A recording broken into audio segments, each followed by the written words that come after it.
I found out my boyfriend was about to propose to me but then got cold feet. Now I only get the cold shoulder. Am I cooked? Posted by you/acetylsilic acid.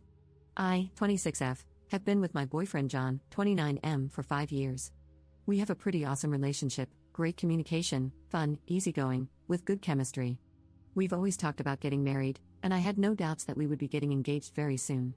Recently John's closest friend, and his girlfriend went on a trip to Vegas for several days. We had a great time, all 4 of us, and on our last night there, John told us he wanted to go to the Bellagio fountains to see them before we had to leave. Everyone was up for it. We went for a nice dinner beforehand and then began watching the fountains as the music came on. It was really romantic, and I was really enjoying myself. That's when John grabbed my wrist, turned me toward him, and I saw that he was sweating profusely. His face was bright red, and he looked like he was about to pass out from trembling so hard. The whole time, it seemed like he was about to say something, but he never did. He just informed all of us that he wasn't feeling well and wanted to go back to the hotel. Our friends looked really puzzled and whispered to each other all the way back to the hotel. I kept asking John if he was okay, and he just said he probably had too much to drink. We've been back for a couple of weeks, and he's been acting really distant and cold. I honestly knew something weird was up that night in Vegas, so I called John's friend's girlfriend, who I'm fairly close to, and asked if she knew what was going on with John, since he had been at their place a lot this past week instead of coming home. Eventually, she spilled the beans and told me he had planned to propose to me that night at the fountains but then didn't. That's why the 2 of them had been acting so confused. I kept pressing her, and she also told me that John had confided in his friend that it didn't feel right. She made me promise not to tell John that I knew because she didn't want anyone to be upset with her. I feel sick to my stomach. We live together, but he's been spending all his time at his friend's house or at his parents' place since we got back. He barely calls or responds to my texts anymore. I don't know what happened that night, but I feel like he's about to end things. I want to talk to him, but I don't know how to approach the issue. Do I just say, "Hey, I heard you were going to pop the question the other night but changed your mind, what gives?" Was he just really nervous? Ugh, I'm freaking out. Edit. He'll be home shortly. I told him over the phone that I needed to talk to him, and his words were, "I need to talk to you too. I'll update when I can, thanks for all the advice." Update 1 day later. Hello everyone, I apologize for not updating sooner, but a lot has happened. I want to say thank you to everyone who posted comments and tried to reassure me. So, John came home last night around 11:30 while I was watching TV in our bedroom. He came in and looked like complete crap, his eyes were tired and baggy, and he smelled like booze. He apologized for the way he had been acting recently and told me he knew that I was aware of the almost proposal because he had talked to his friend Mike, who told him that his girlfriend Tara had shared everything with me. He explained that he had the whole proposal planned out.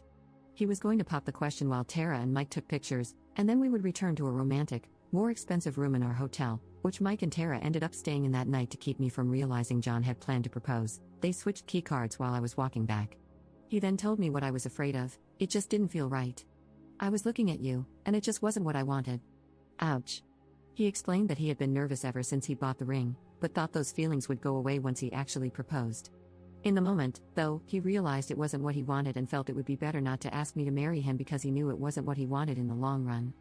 At that point, I was in hysterics, knowing this was the end of our relationship. I tried to stay calm and rational, but there was a moment where I was crying so hard that I literally got down on my knees, put my head in his lap while he sat on the couch, and just kept incoherently saying please between sobs. Not my proudest moment. But in that moment, this man was my best friend, the person I envisioned as the future father of my children. I never, ever thought our relationship would come to this.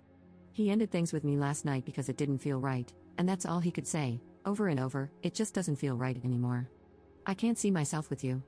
At that point, I could barely breathe, feeling like I was having a panic attack, so I called my mom, and she came to pick me up from our place. My poor mom just looked so helpless while I sat in the car, crying so hard that I eventually got a nosebleed. I wish I could say this was the end of the story, but more has happened since last night. This morning, I was on Facebook, looking through old pictures of John and me, sobbing uncontrollably and sending him text after text with reasons why we should be together. At some point, I stumbled onto Mike's page through a tagged photo. He had updated his status a few hours earlier to something like, "California was amazing, wish work would send me for more than 5 days." My stomach dropped, because John had been telling me he was spending time with Mike on the days he was practically ignoring me. But Mike had been in California for several days, and we're in Canada, so definitely not close by. I freaked out.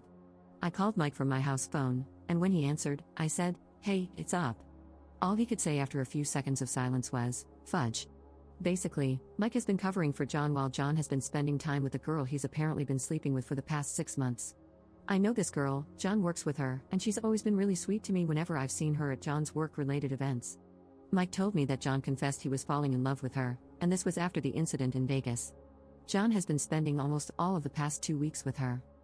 Mike admitted that John had made him promise not to tell anyone, not even Tara, but he felt guilty and was glad I called him. He apologized and said that if I needed to tell John that he was the one who told me, I could. That's all I know for now. I haven't contacted John yet, and I'm not sure if Mike has told him that I know. I honestly have no idea what I'm going to do. I've been throwing up all day. I took one of my mom's Ativans, which has helped calm me down a bit, but whenever I think about it, practically all that's on my mind, I feel disgusted, humiliated, and devastated. It really feels like my heart is breaking in two, and I have no control. I still need to get my stuff from our place. I need to find a new place to live. And then there's the dog. Who gets the dog? I love my dog. Everything feels so surreal. Edit. John called me a bunch of times while I was in a medication-induced depression coma. I woke up as he was calling again and ended up answering without really thinking about it.